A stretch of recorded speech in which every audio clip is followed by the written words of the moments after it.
अस्सलामुअलैकुम। खुशबू से भरपूर ये वाइट आलू मसाला पुलाव की रेसिपी शेयर करूंगी। इसको रायते के साथ, अचार के साथ घर वाले खाएंगे तो उंगलियां भी साथ में चाट लेंगे, इतना मज़ेदार बनता है। करना यह है कि आपको रेसिपी को लाइक और चैनल को सब्सक्राइब लाजमी कर देना है। तो रेसिपी शुरू करते हैं। जिस बर्तन में आपको चावल बनाने हैं उसमें आधा कप तेल का गरम कर लेना है। अब इसमें कुछ खड़े मसाले खुशबू के लिए डालेंगे। 2 तेज़पत्ता, 1 खाने का चम्मच सफ़ेद ज़ीरा, 2 बड़ी इलायचियाँ, 2 टुकड़े दालचीनी के, आधा चाय का चम्मच काली मिर्चें और 6-7 लौंग डाल देना है। इनको कुछ सेकंड के लिए हमने फ्राई कर लेना है ताकि अच्छा सा जो है इसकी खुशबू अच्छी निकल आए। अब इसमें एक बड़े साइज़ की प्याज डाल देंगे और प्याज को भी यहाँ पर हमने फ्राई कर लेना है। लेकिन ख़याल रखिएगा प्याज का कलर चेंज नहीं करना है, प्याज को हमने सिर्फ हल्का गुलाबी होने तक फ्राई करना है। तो ये देखिए प्याज फ्राई हो जाएगी तो इसमें 10 से 12 पत्ते कड़ी पत्ते के डाल देंगे। इससे बहुत ही बेहतरीन खुशबू आती है पुलाव में। 1 चाय का चम्मच अदरक लहसुन का पेस्ट भी डाल देंगे। इसमें 6-7 हरी मिर्चें ली थी जिनको बारीक बारीक चॉप कर लिया है, हरी मिर्चें डाल देंगे। अच्छा, हरी मिर्चें आप अपने टेस्ट के हिसाब से भी इस्तेमाल कर सकती हैं। ज़्यादा तीखा खाना हो तो हरी मिर्चें ज़्यादा डाल लीजिए और कम करना हो तो आप कम भी कर सकते हैं।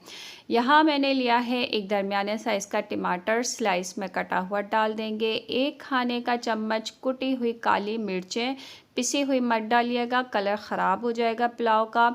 और यहाँ पे 1.5 खाने का चम्मच नमक डाला है चावलों के हिसाब से। चावलों के हिसाब से आप अपने टेस्ट के हिसाब से नमक को भी एडजस्ट कर सकते हैं। अच्छी तरीके से इसकी मिक्सिंग कर लेंगे और हल्का सा फ्राई करेंगे।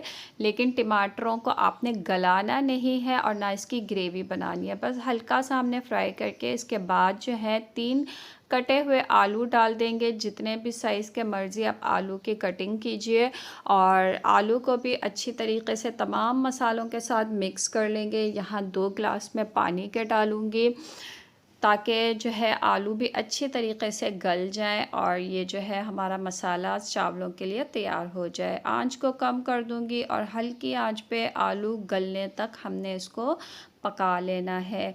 15 मिनट के बाद यहाँ पे मैंने चेक किया तो यहाँ आपने पहले तसल्ली कर लेनी है कि आलू अच्छी तरह से गल चुका है। ये देखिए अब जो है हमने आधा घंटा पहले चावलों को भिगो के रखा था। आधा किलो से अब थोड़े से कम है ये चावल, तो ये मैं चावल जो है इसमें डाल दूँगी सारे। आंच को तेज़ कर दूँगी। चावलों को अच्छी तरीके से मसाले के साथ आपने मिक्स कर लेना है हल्के हाथों से। अब मुट्ठी भर के आपने यहाँ पे हरा धनिया डाल देना है और साबुत हरी मिर्चें भी ऊपर से डाल देनी है। जब एक उबाल आ जाए तो एक दफ़ा और इसको आपने मिक्स कर लेना है। आंच को कम कर दीजिए और दम वाली आंच पर ढक के हमने इसको दम देना है। 15 से 20 मिनट हो जाए। 15 से 20 मिनट तो अब हम इसको चेक करेंगे। जैसे ही आप इसका ढक्कन हटाएंगे तो उफ़ वाओ, बहुत ही ज़बरदस्त खुशबू आई है और जायका तो ऐसा कि एक दफ़ा आपने इसको लाजमी ट्राई करना है।